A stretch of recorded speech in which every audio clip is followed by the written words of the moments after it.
I remember the way my mother's voice filled our house smooth, commanding, never tired of saying my sister's name.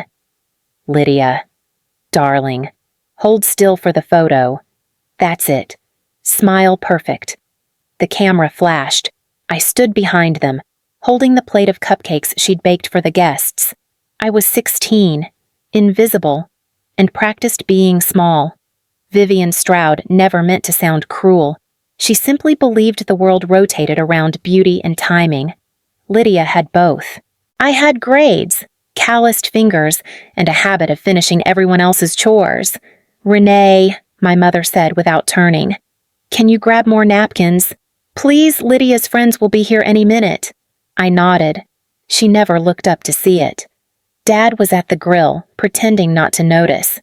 That was his specialty, pretending. When the guests arrived, Mom guided them to the driveway where a car sat under a silver tarp. Lydia squealed as Vivian untied the red ribbon around it. Big enough to look cinematic. A car, Lydia gasped, spinning toward her. Vivian smiled like a queen granting favor. "You're 16, sweetheart. You've earned it." Everyone clapped. I stayed by the kitchen door, watching the bow flutter in the breeze. Later, when the noise faded, I found my mother rinsing champagne flutes in the sink. "You didn't have to make it so big," I said quietly. "It's her birthday." "Not." She cut me off. Not angry, just firm. "Don't spoil your sister's moment. You'll have yours someday." When I asked before I could stop myself, she finally turned, eyes soft but dismissive. "You can't rush these things. Renee." Some children bloom later. The way she said some felt like a sentence. I helped her dry the glasses. Lydia came in laughing, dangling her new car keys. "Mom says I can drive to school tomorrow." "Want a ride?" Rin. Her smile was genuine, unguarded. I wanted to say yes, but my mother's look over her shoulder told me it wasn't an offer, it was charity. "No," I said. "I'll take the bus." Mom exhaled through her nose, the sound of quiet disapproval. Gratitude looks good on people. "Renee, you might try it sometime." That night, I sat by my window and watched the red ribbon still tied to Lydia's car antenna. It glowed faintly under the streetlight, bright, weightless, impossible to ignore. In our family, love came with a bow. Just never for me. Dinner that night was roast chicken and polite silence. Dad read the paper between bites, and Mom watched Lydia scroll through her phone like it was a performance worth applauding. I waited until the table felt steady enough to speak. I got my acceptance letter from Caltech. I said, careful, almost formal, "I'll need help with the deposit for housing." Vivian didn't look up. "That's wonderful, dear." She reached for the salt, her tone light, practiced. "I mean, the deposit." I said again, "It's due next week." Dad folded his newspaper slowly. "You have scholarships. Right partial." I said, "It covers tuition, not rent." He nodded. "Already done with the conversation. You'll figure it out. You're the practical one." Mom's voice followed softly, sharp beneath the sugar. "Renee, independence builds character. Lydia will need us longer. She's artistic. You'll manage." Lydia looked up, confused. "Wait, what's happening?" "Nothing," Mom said quickly. "Your sister's just learning to stand on her own 2 feet." I stared at my plate, heat crawling up my neck. "You mean you're not helping me?" Vivian's sigh was theatrical. "We can't hold your hand forever. It's time you learn how the world works," Dad murmured. "You're 18 now." As if that explained everything. Lydia reached across the table, her voice small. "I can lend you no," I said before she finished. "It's fine." Mom smiled approvingly. "That's the spirit." After dinner, I sat at my desk under a weak lamp and opened the student loan website. The numbers blurred, then sharpened, columns of interest rates and repayment terms. Each click felt like sealing a door behind me. Down the hall, I heard laughter Lydia showing Mom a new video. Their voices carried, light and easy. I filled in my name, my birth date, my promise to pay. When the confirmation email arrived, I whispered it out loud like a line from a script I hadn't chosen. "Congratulations, your loan has been approved." I closed my laptop. The house was quiet again. Independence. My mother called it. It already felt like exile. Caltech smelled like metal and coffee. My first week, I kept my head down, memorizing protocols, pretending not to notice how easily everyone else belonged. I didn't. Dr. Noah Tan found me one night still in the lab at 2 a.m. The centrifuge hummed between us like a second heartbeat. "You planning to sleep here?" he asked. I startled. "Just finishing a run." He peered at the rows of labeled tubes. "You already ran it twice." I like getting it right. His mouth curved slightly. "You already did. Go home." But I didn't. I stayed until dawn. It wasn't ambition, it was the quiet. No one in that silence asked me to shrink. A few weeks later, Dr. Tan called me into his office. Books everywhere, post-its stuck to every surface, the smell of stale coffee and ink. "You're precise," he said. "You don't just follow instructions, you think. That's rare." I froze, unsure what to do with praise that wasn't laced with comparison. "Thank you." I managed. "Keep it up," he said, "and don't forget to eat." That night, I texted my parents a photo of my first lab badge, my name printed clean under Department of Bioengineering. I wrote, "First week done." Hours passed, no reply. At midnight, my phone lit up a message in the family group chat. Mom Lydia got invited to model for a boutique shoot. My beautiful girl, dozens of heart emojis followed. I muted the thread. Days blurred into months' classes, experiments, side jobs. I lived on instant noodles and cheap coffee, each cup bought with tips from tutoring undergrads who called me professor by mistake. Dr. Tan checked in occasionally. "You ever take a break?" I shrugged. "Breaks are expensive." He studied me for a long moment. "Then make sure what you're building is for you, not against someone else." I wanted to tell him I didn't know the difference yet. When I walked back to the lab, I caught my reflection in the window, hair pulled back. Tired eyes, the faintest trace of a smile. For the first time in years, I looked like someone real, not the forgotten daughter, just me, existing, quietly enough to matter. By the time I finished my degree, the house I'd grown up in was a distant shape I no longer missed. I worked in the lab during the day and at a bookstore at night. My world had narrowed into clean numbers and small victories predictable. Safe. Then, one evening, while eating dinner at my desk, my phone buzzed. A notification from my mother's account glowed across the screen. "Happy 24th birthday to my miracle. Lydia. You deserve the world." The photo loaded slowly. Lydia on a balcony, sunlight in her hair, holding a silver key tied with a ribbon the color of blood. Behind her, a stretch of blue water and glass. A condo in Miami Beach. 2 bedrooms. Ocean view. Mom's caption continued, "A gift to celebrate all your hard work. Love, Mom and Dad." The comments flooded in. Perfect family. Goals. Beautiful girl. I stared until the phone dimmed. Then I tapped the screen and watched it light again, as if the brightness might change what I saw. Dr. Tan's voice echoed from earlier that week. "Make sure what you're building is for you, not against someone else." Maybe it was both. I set the phone down and opened my notebook, recording polymer data that didn't matter anymore. My hands moved automatically, but my thoughts refused to quiet. No one had asked where I lived, or if I'd eaten, or if my rent was paid on time. I imagined my mother standing beside Lydia, the sea behind them, the same proud smile she used to wear when my sister took her first dance lesson. I didn't throw the phone. I didn't cry. I just turned it face down and picked up my pen again. That night, I stayed in the lab until morning. When I left, the sky was silver with fog, Some gifts don't stop hurting. They just change shape.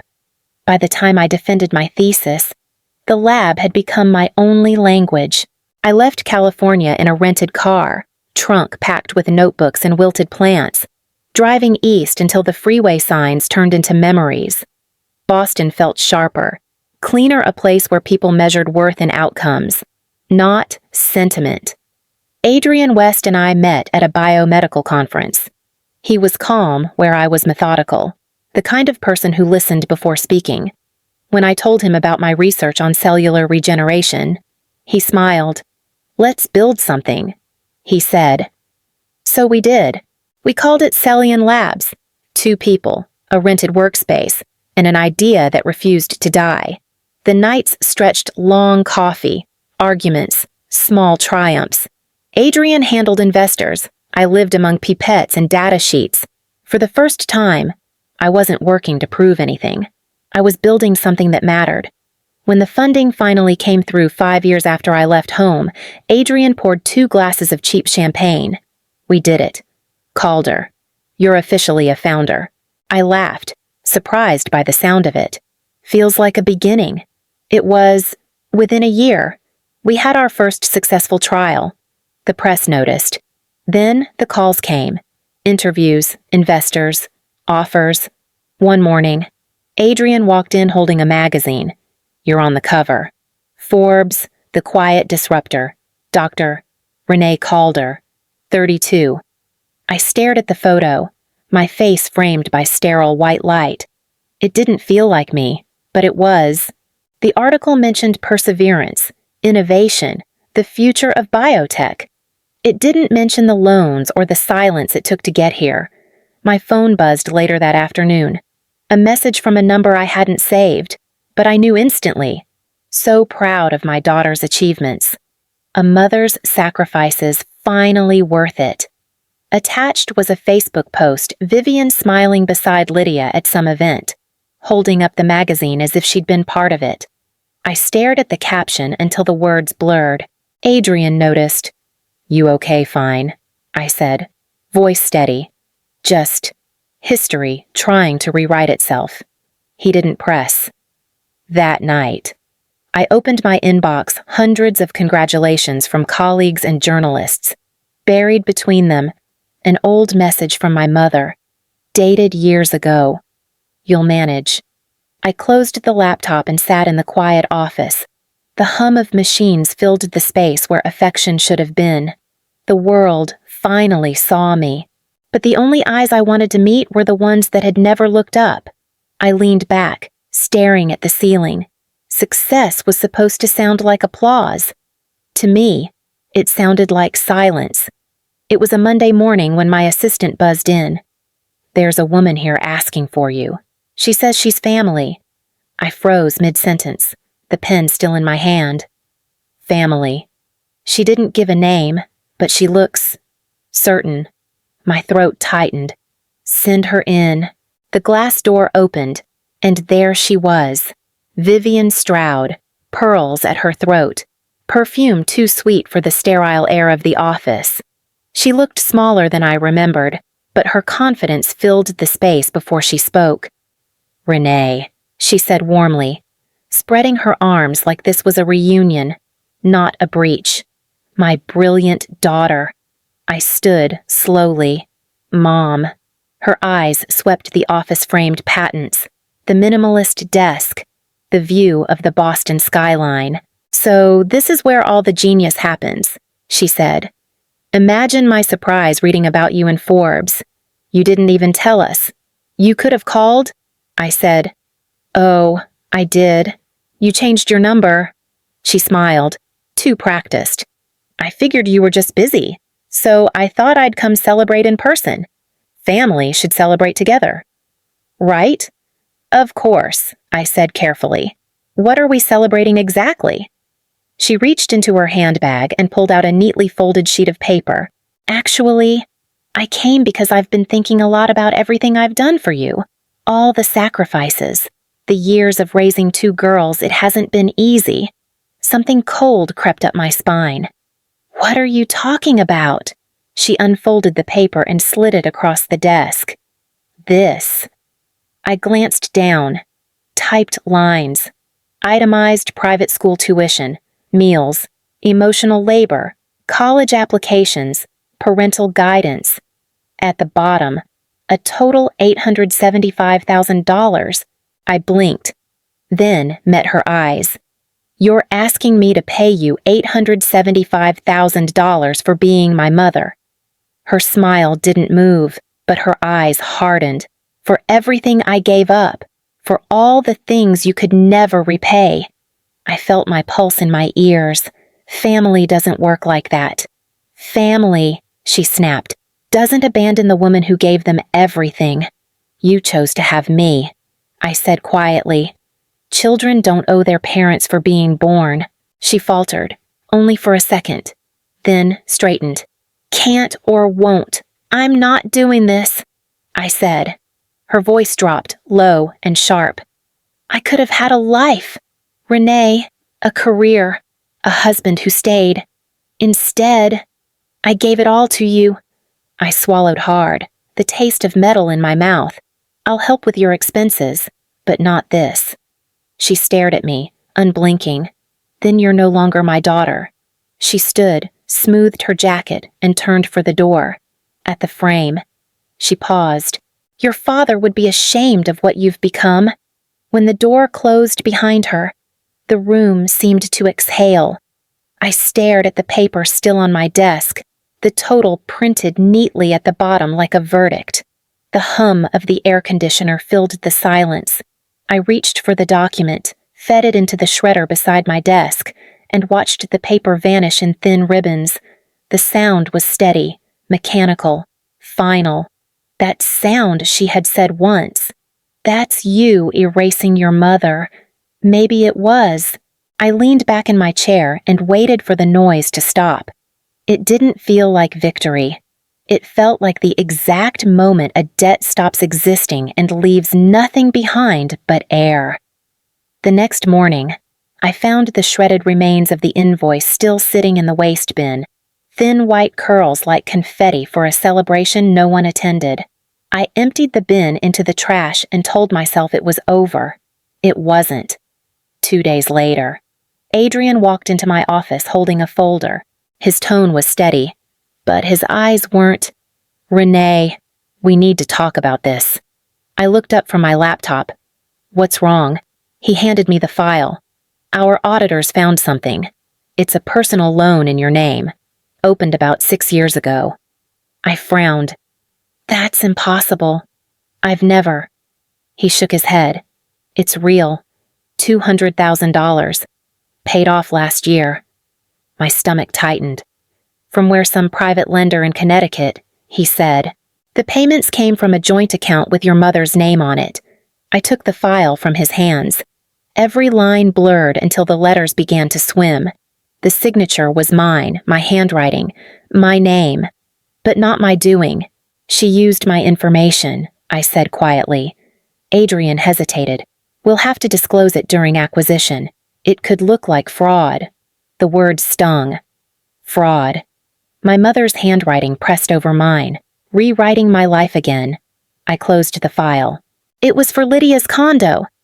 I said, I saw the ribbon on the key. He studied me carefully. You knew not like this. Adrian sat across from me. What do you want to do? I leaned back, the weight of exhaustion pressing against my ribs. Nothing. Not yet.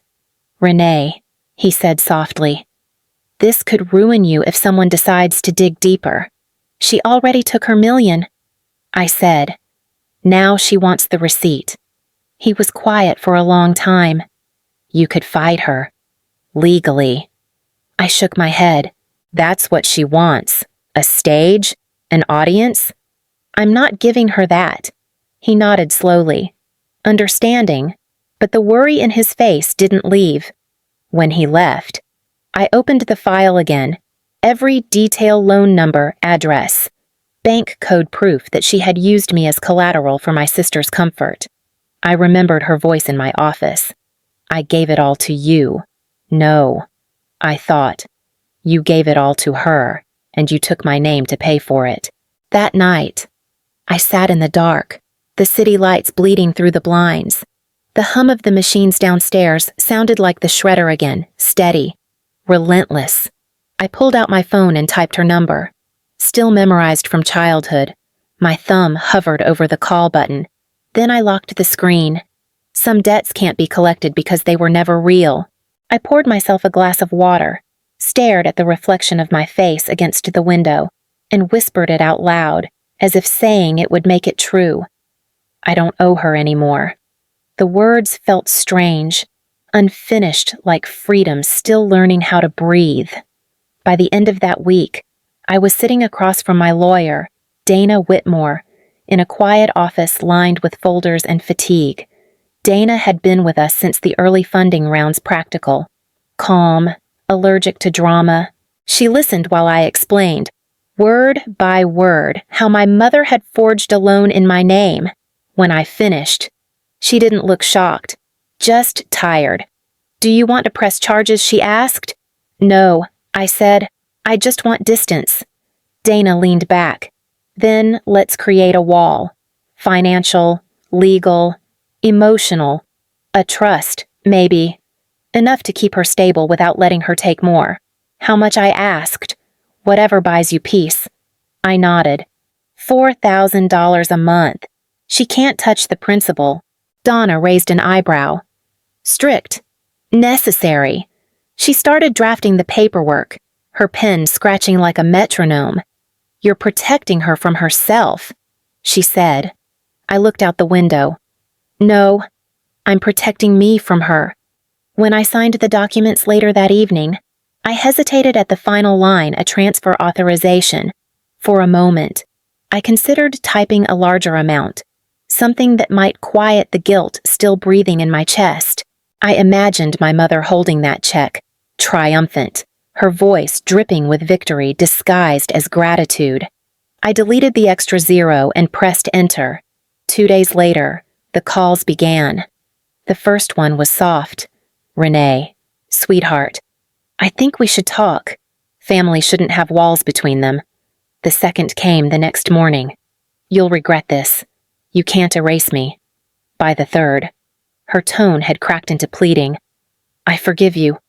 Renee, let's just forget the past. Send the money so we can be family again." I stopped answering. The voicemails kept coming, sometimes angry, sometimes tearful. Each one sounded like an echo from another lifetime. Adrian noticed the change. One night, he found me sitting on the couch, phone face down beside me, screen lighting up again and again. "You don't have to listen," he said quietly. "I'm not."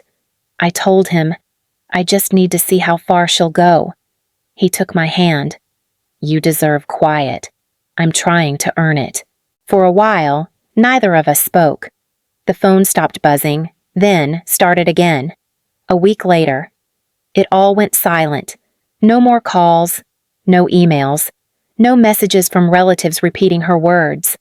I thought silence would feel like peace, but it didn't, not yet. It felt like the moment after a storm, when everything looks intact but nothing sounds right. One afternoon, I walked into the office and saw Adrian reviewing new contracts. He looked up and smiled. "It's over." "Almost," I said. He nodded. "Good. You look lighter." Maybe I did. That night, I went home, poured myself a glass of wine, and watched the city through the window. The lights blinked like small, stubborn hopes.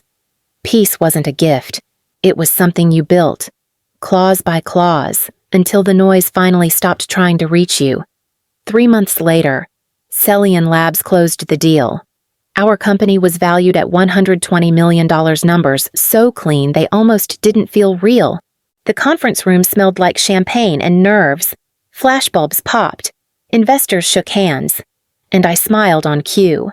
When the photographers left, Adrian pressed a glass of water into my hand instead of wine. "You look like you can finally breathe. I'm not sure I remember how," I said. He laughed softly, then studied my face. "You okay? I am," I said, "or getting there." That night, I left the party early. Outside, the Boston air was sharp enough to clear the haze. I walked along the harbor until the lights of the seaport blurred into the water. Every milestone of success felt distant, like someone else's story. My phone buzzed, a voicemail from a number I hadn't saved, but I knew it instantly. I didn't play it. I deleted it. Some ghosts didn't need permission to fade. Weeks passed. Work filled the hours until the noise inside me softened. Then, one gray morning in Providence, I stopped at a cafe before a conference. A woman sat near the curb, bundled in an old coat, paper cup in her hand. Her hair was thinner now, streaked with silver. Her eyes, still sharp, met mine and froze. "Renee," she whispered. It took me a second to breathe. "Hi, Mom." She blinked, disoriented, then laughed without sound. "You look like money." I crouched beside her.